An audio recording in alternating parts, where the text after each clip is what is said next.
The first law of the galaxy: don't attack the human children, but Galactic Council shattered it.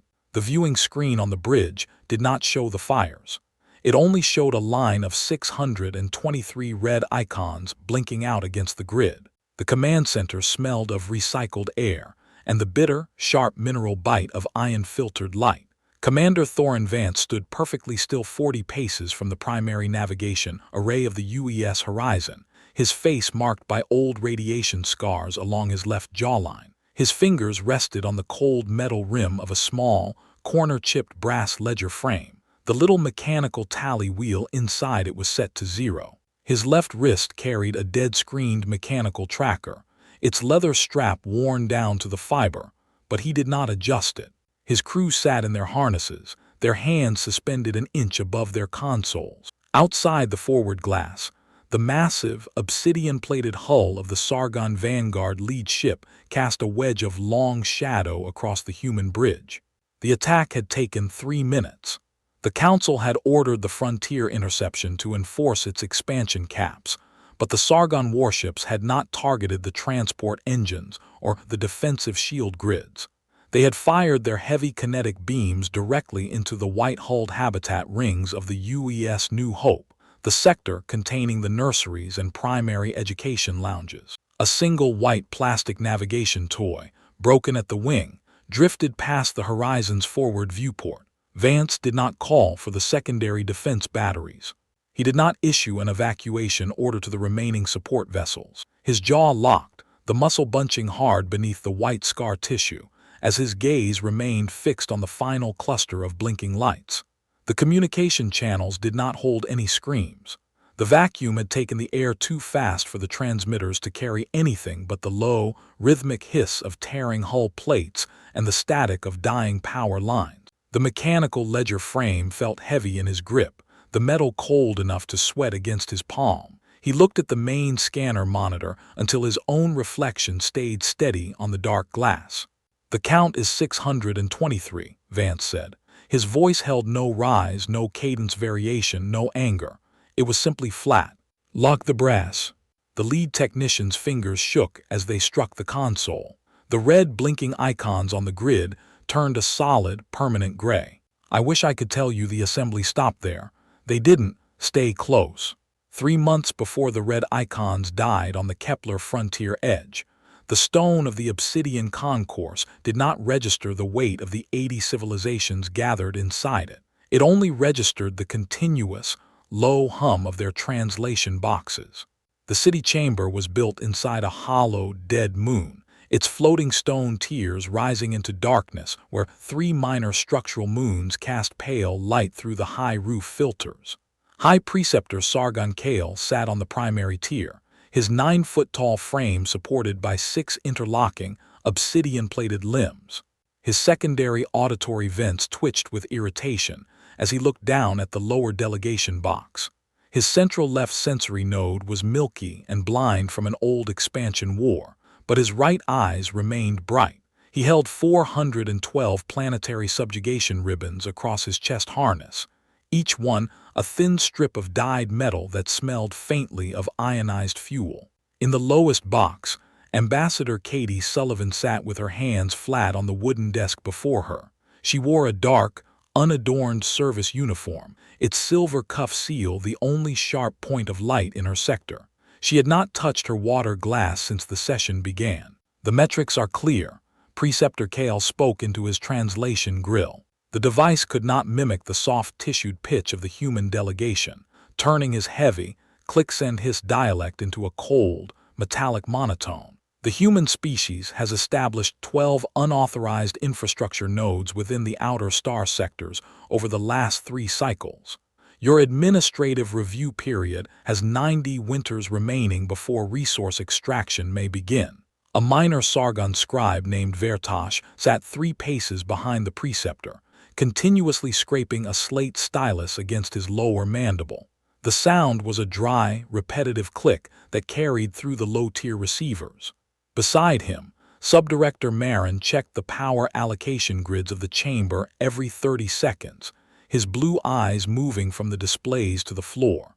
"The systems were empty," Sullivan said. Her voice was quiet, but the translation boxes carried it to every tier without delay. Our scouts found no active signatures. The soil profiles were logged and sent to your high archives before the first foundation blocks were laid. The law does not require your understanding, Kale replied, his upper carapace shifting as his limbs locked into the stone rest. The law requires your compliance. The assembly sets the expansion caps to preserve the mass balance of the core sectors. You are a young people. You build with raw kinetic density because you have not learned to calculate the long-range drift of your own weight. From the southern tier, Elder Morrow of the ethereal core floated within his bioluminescent energy sphere. His vessel was a pale, translucent capsule that hovered 3 inches above the stone floor. His species had not held a physical army in 10,000 solar cycles, maintaining their seat through omnipresent archival access alone. Preceptor, Morrow's translator chimed, the sound like glass striking glass. The proposed containment measures carry an exceptional gradient. The first law of the galaxy remains carved in the foundation bedrock of this very council. It specifies that the future lines of any developing collective must remain untouched during border determinations. Kale's secondary vents flared, a small puff of dry air escaping his heat sinks. The first law is an artifact of the Harthani Empire, Elder. They wrote their tables when the stars were dense and the outer rim was nothing but gas.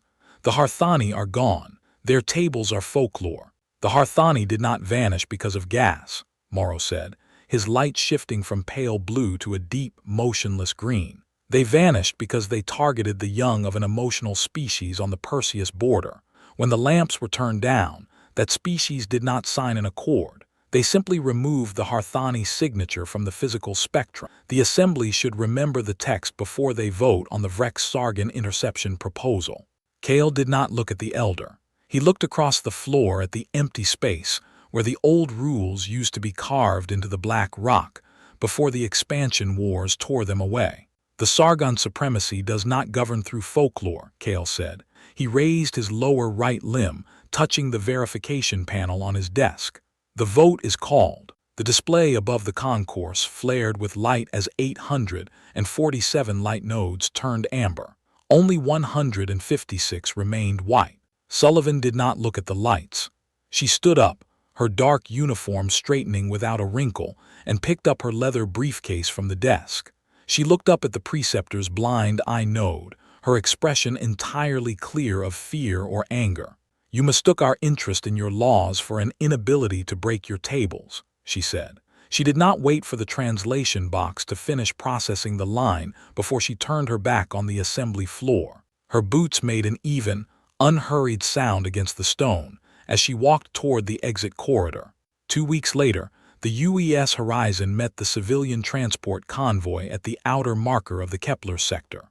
The fleet consisted of 42 long-haul vessels, their white hulls looking like salt grains against the black curtain of the frontier. On the bridge, Commander Vance watched the navigation lines update as the convoy fell into a tight transit formation. The logistics officer, Operator Thorne, adjusted his twitching left optic node as he input the system population values into the primary array. "The civilian clearance codes are active under assembly law, sir," Thorne said, his hand lingering over the system switch. "The transfer gates are clear. Keep the shields at standard maintenance mode," Vance said, his fingers turning the small brass ledger frame in his pocket.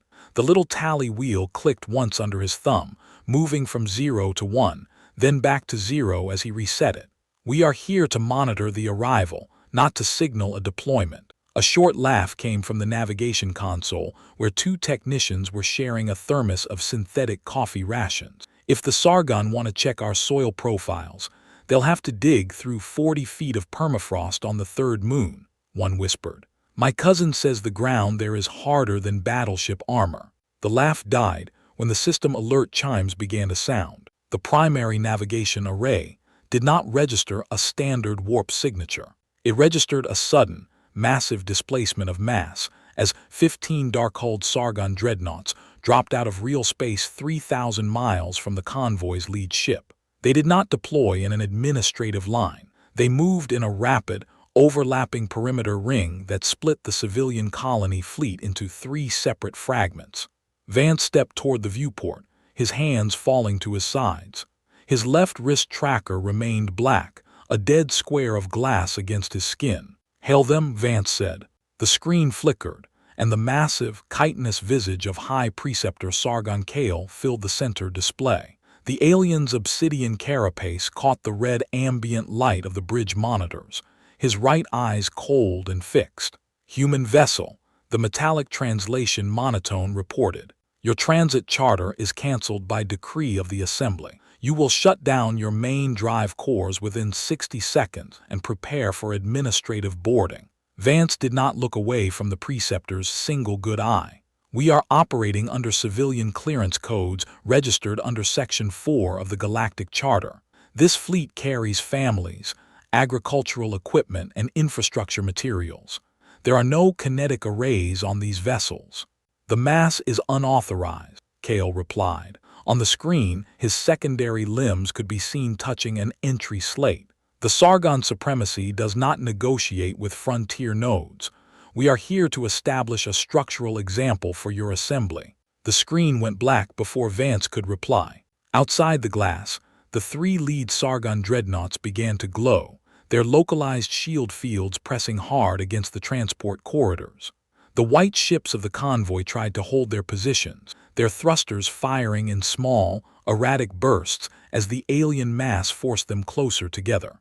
"Sir," Operator Thorne's voice lost its cadence, his fingers slamming into the defense grid panel. "Their weapon batteries are tracking the UES New Hope. They are targeting the central habitation rings." Vance did not scream an order. He reached for the communications array, his hand moving with perfect, unhurried precision. "New Hope, vent your primary atmosphere from the lower decks. Drop your rings." It was too late. 3 kinetic beams, thick as city blocks and white as burning magnesium, pierced the center of the civilian vessel.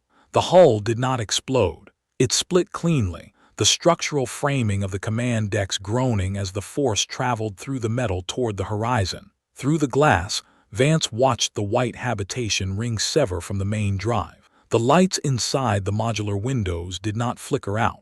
They remained bright for 3 seconds as the section drifted into the dark vacuum, carrying everything inside it out toward the stars. The communication channels filled with the sudden, sharp roar of static as the metal tore itself apart. Vance's fingers stayed on the edge of his console, his knuckles white against the dark casing, his eyes reflecting the gray, silent shape of the ruined ship. The silence that followed the static did not break until Operator Thorne took his hands away from the console. His fingers left gray grease marks on the gray plastic casing. Outside the forward glass, the 15 Sargon warships did not fire another battery. They remained locked in their perimeter ring, their dark hull plates absorbing the light of the dying sector. "They are turning," Thorne said. His left optic node had stopped twitching. It remained open, a wide circle of black glass looking at the scanner line. "The lead ship has cleared its navigation array. They are preparing for a system jump." Vance did not reply. He moved his thumb across the small brass ledger frame inside his pocket, his skin catching on the chipped corner where the metal was rough. The little mechanical wheel inside stayed rigid under his pressure. Through the forward view, the Sargon dreadnoughts began to cycle their drive cores. The dark hulls grew bright at the edges, a pale blue line of energy wrapping around each wedge-shaped nose before the space between the stars seemed to pull backward. With a short, heavy pulse of radiation that made the bridge monitors flicker once, the warships vanished into real space. The space where the UES New Hope had hovered was left empty, save for the white salt grains of structural debris that moved away from the transit center in a slow, expanding circle. "Gather the data logs," Vance said. His voice maintained its flat, unvarying cadence. He did not look at the navigation crew. "Every signature, every tracking line. We need the registration markers from the desks that signed the interception decree." "The casualty count is fixed, sir," Thorne whispered, his hand touching the verification panel without looking down. "The system registry has locked the file." "Do not archive it," Vance said. He took his hand out of his pocket, setting the brass ledger frame on the console edge. The metal was dull. Leave the window open. On Earth, the news did not arrive through an extraordinary broadcast. It arrived as a single line of gray data on the civilian logistics networks, updating the colonization registries from active transit to terminal review. President Amanda Clark did not call the assembly to an extraordinary session. She walked into the subterranean mobilization division beneath the Geneva Ridge alone, her boots making a light click against the iron grates of the floor. The chamber did not hold desks or banners. It held 48 administrative terminals, each one managed by a logistics officer who wore the dark, unadorned service uniform of the Frontier Patrol. The Sargon Supremacy has reported the incident as a localized containment action, she said, her hands resting on the back of the central terminal chair. The Galactic Council has accepted the metrics. They have filed the report under resource management. Admiral Susan Chen looked up from the center display. Her hair was entirely gray, cropped close to the scalp, her skin looking like dry parchment under the cold white lights of the bunker. The Black Fleet hulls are ready, she said. The shipyards at the Jovian Edge have completed the conversion of the commercial ore carriers. We did not install kinetic arrays. Use the blue fields, Clark said. Her voice was quiet, devoid of the rhetorical rise that human leaders had once used during the old terrestrial wars. They believe we build with paper because we do not cage our sons. Show them what the text looks like when the ink is dry. 3 months later, High Preceptor Sargon Kale sat within the security annex of the Obsidian Concourse, his upper limbs reviewing the trade metrics from the Kepler sector. The colonization lines had remained flat since the winter. The containment action had achieved its mathematical objective. A chime sounded from the secondary receiver tier. Clerk Vertosh stood at the hatchway, his slate stylus clutched in his lower left limb, his jaw plates clicking with an irregular, fast rhythm that signaled internal heat.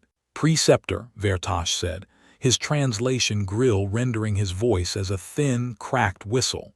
The communication logs from the Alabaster Trench outposts have dropped from the network. There are no distress frequencies. There are no energy spikes. Kale did not look up from his entry slate. The trench outposts are built on solid rock, Clerk. They hold 3 legions of the Vanguard. If a human scout fleet had crossed the marker, the orbital defense grid would have registered the kinetic displacement. The grid is active, sir, the clerk replied, his lower limb shaking as he extended a small data module toward the desk. The sensors report the stations are physically intact, but the administrative handshakes have stopped. The automated shuttles are returning empty. Kale took the module, his right eyes narrowing as he slotted it into his display. The tracking lines did not show fire or explosions. They showed 3 frontier outposts enclosed within massive, motionless spheres of blue light. The energy did not radiate heat.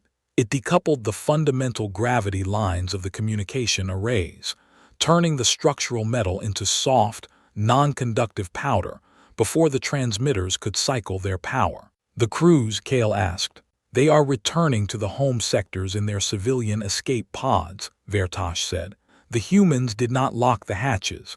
They did not fire on the survival craft, but the soldiers will not resume their stations. Why? The humans made them watch the archival logs from the Kepler transit line, the clerk whispered, his jaw plates freezing entirely. They sat them before the viewing screens for 3 cycles while the white ship was breaking. Then they gave them 30 days of oxygen and told them to spread the report. Kale's secondary vents flared with sudden, sharp anger.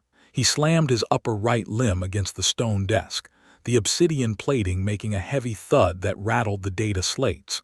This is primitive terror, a young species reacting to mass loss with psychological performance. Order the Vanguard fleet to mobilize at the home defenses. If they want to look at our sky, we will give them 15,000 barrels to count.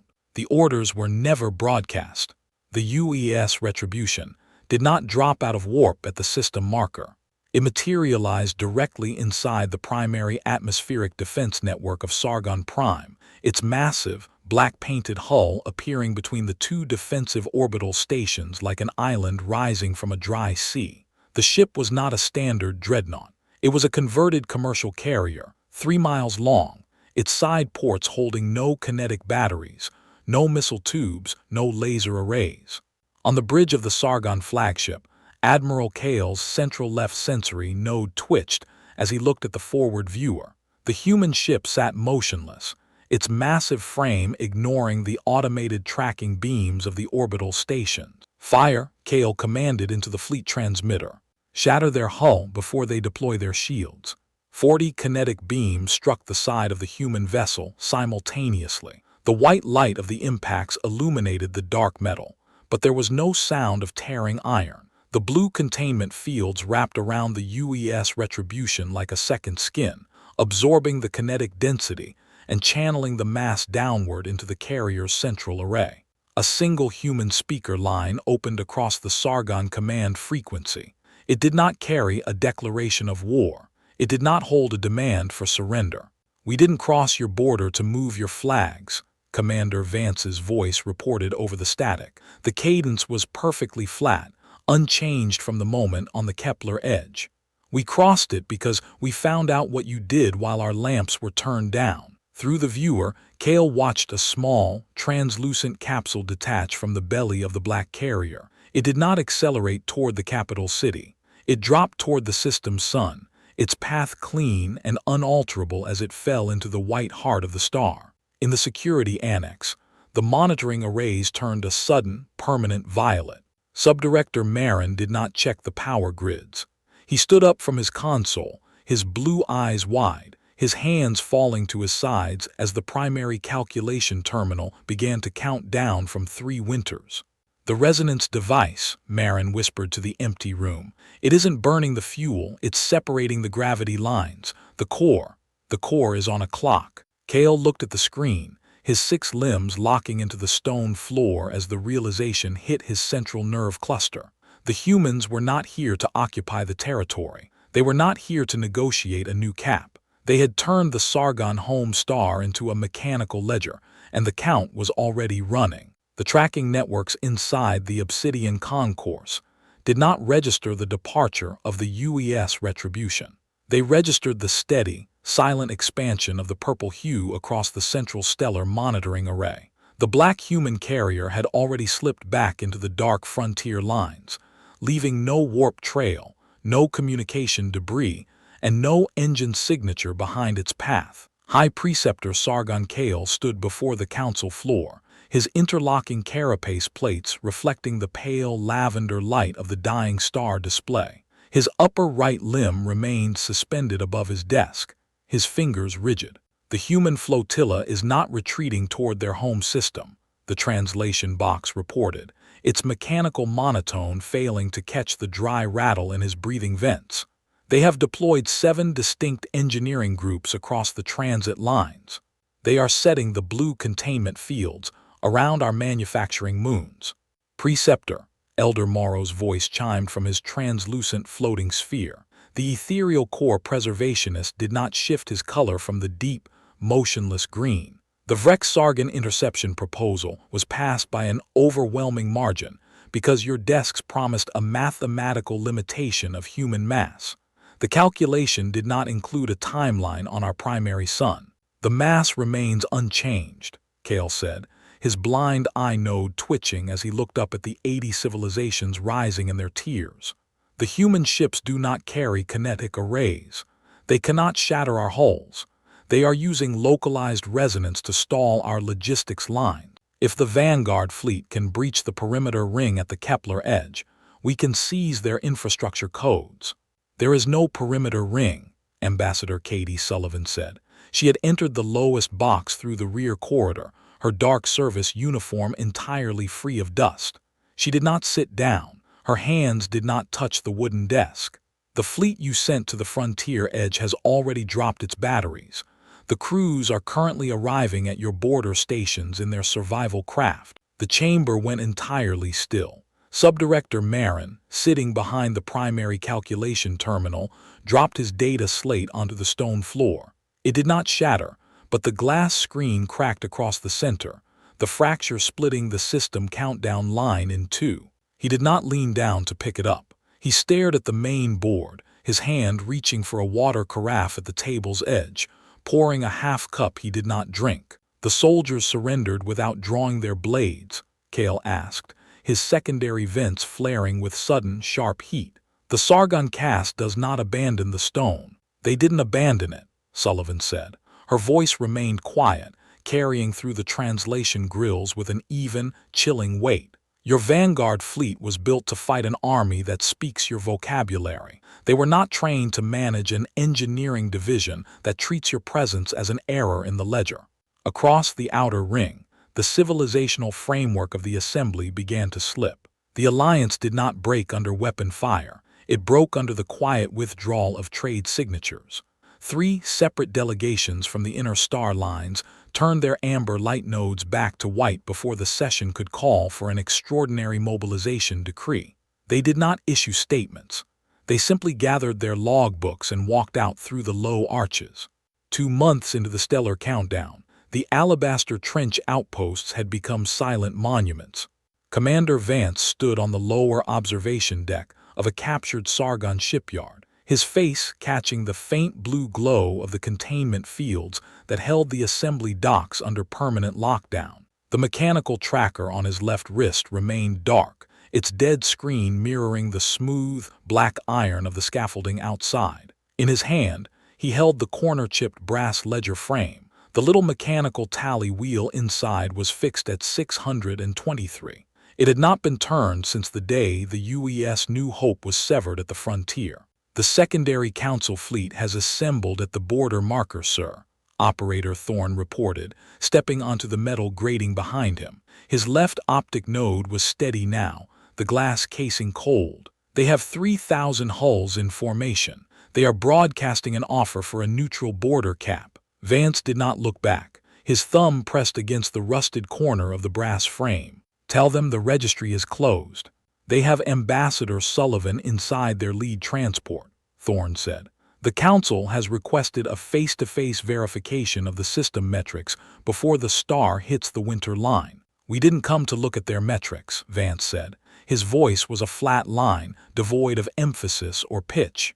"We came to ensure the text remains legible. Bring the carrier to the coordinate marker." The meeting did not take place inside a formal chamber. It took place within the open shadow of the Sargon home world's orbital defense network, where the UES retribution hung like a dark mountain between the stars. High Preceptor Cale arrived in a civilian shuttle, his 6 limbs moving with a slow, heavy drag that showed the weight of his cracked carapace. He entered the human command center, accompanied by 2 minor scribes who carried nothing but the empty paper rolls of an unfiled treaty. His blind eye node was turned toward the forward view, where his home sun glowed with that deep, unalterable violet hue. Vance sat at a simple metal desk in the center of the bridge. He was not looking at the fleet tracking displays. He was writing with a simple graphite pencil on a thick sheet of white ledger paper, the way he had since his first deployment on the frontier patrol. The sound of the graphite against the grain was the only noise in the room. "Human Commander," Cale's translation box hissed, the monotone failing to cover the dry rattle of his breathing vents. "The Assembly has reviewed the resource distribution codes. We are prepared to grant your species total administrative autonomy within the 12 outer systems. The expansion caps will be removed from your lineage for 300 winters." Vance did not stop writing. He completed the line on the paper, his hand moving with mechanical precision, before he laid the pencil down in the center crease. He did not look at the treaty rolls. "You are still speaking to us as if we are down in your box," Vance said. He reached down, picking up the small brass ledger frame from the desk console, setting it directly over the Sargon treaty documents. The brass was dull, showing gray sweat marks from his palm. "We didn't cross your border to move your flags, Preceptor.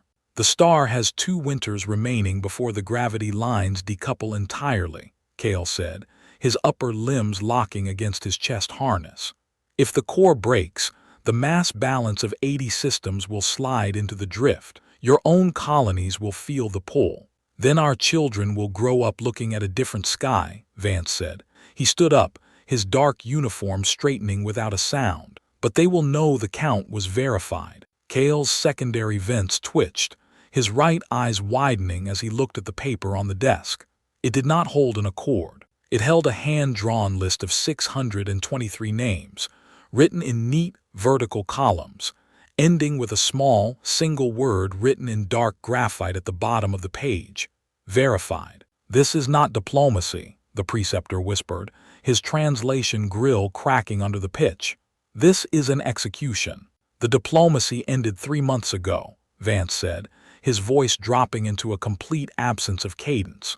"We are simply validating the ledger." Behind the Sargon delegation, the primary observation monitor flickered.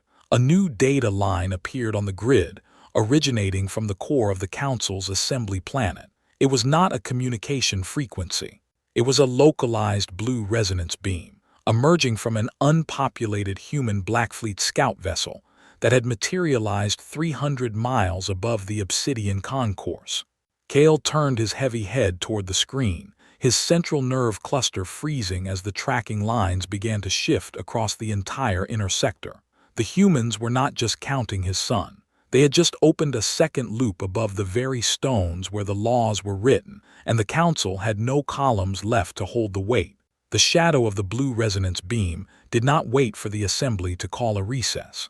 It cut through the high roof filters of the hollowed dead moon, throwing long, cold blocks of sapphire light across the tiers where the 80 civilizations sat.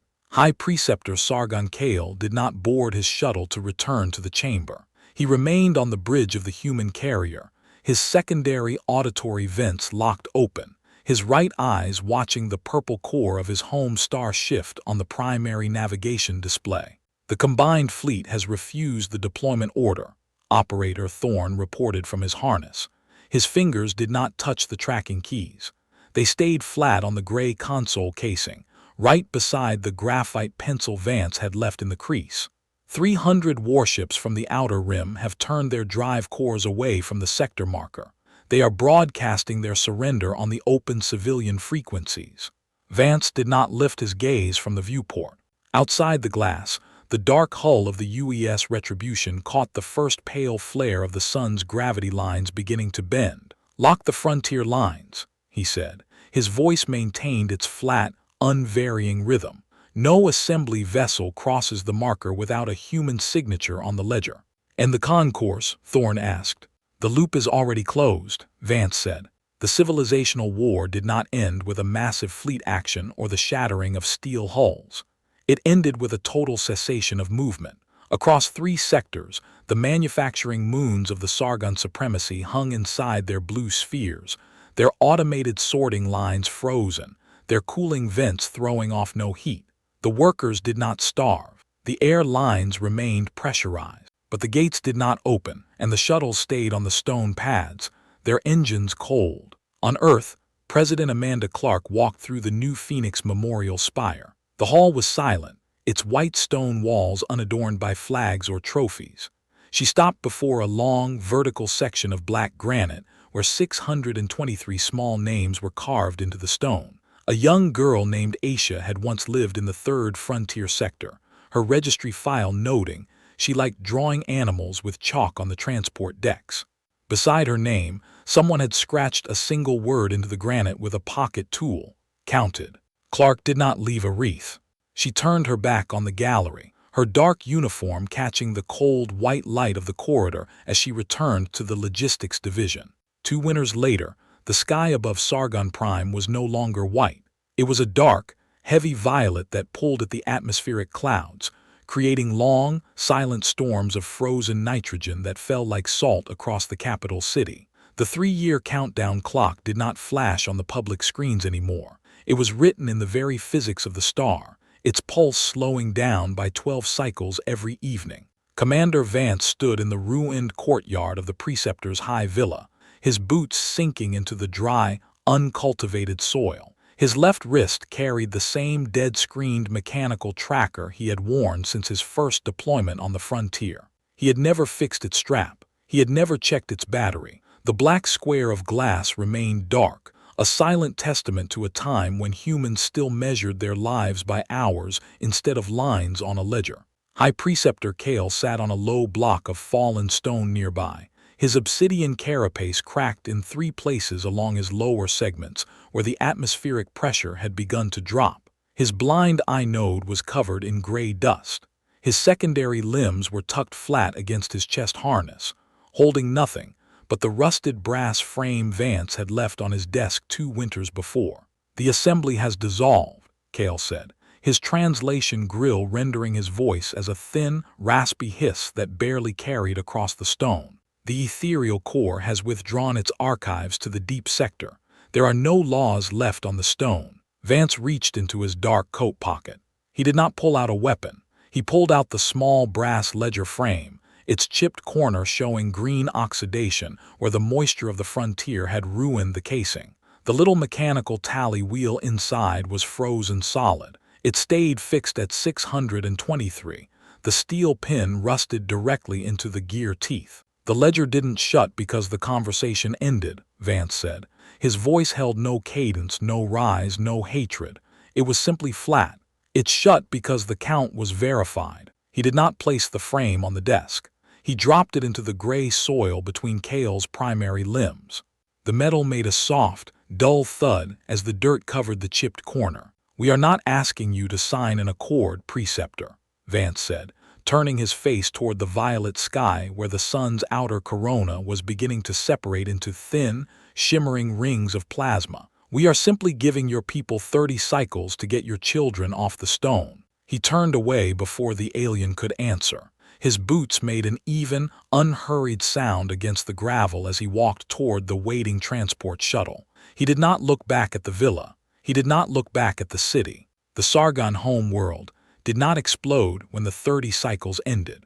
It simply went dark, its gravity anchors locking the planet into a permanent, frozen orbit around a dead core, while the silent black ships of the human retina flotilla remained stationed at the frontier edge, their tracking arrays pointing toward the cold, empty spaces between the stars. The assembly should have left the windows intact. On the bridge of the UES Retribution, the monitoring grid did not show any active targets. It only showed the long, purple line of the frontier marker, stretching across 12 systems without a single light node to break the dark. Operator Thorne set his graphite pencil down on the console edge.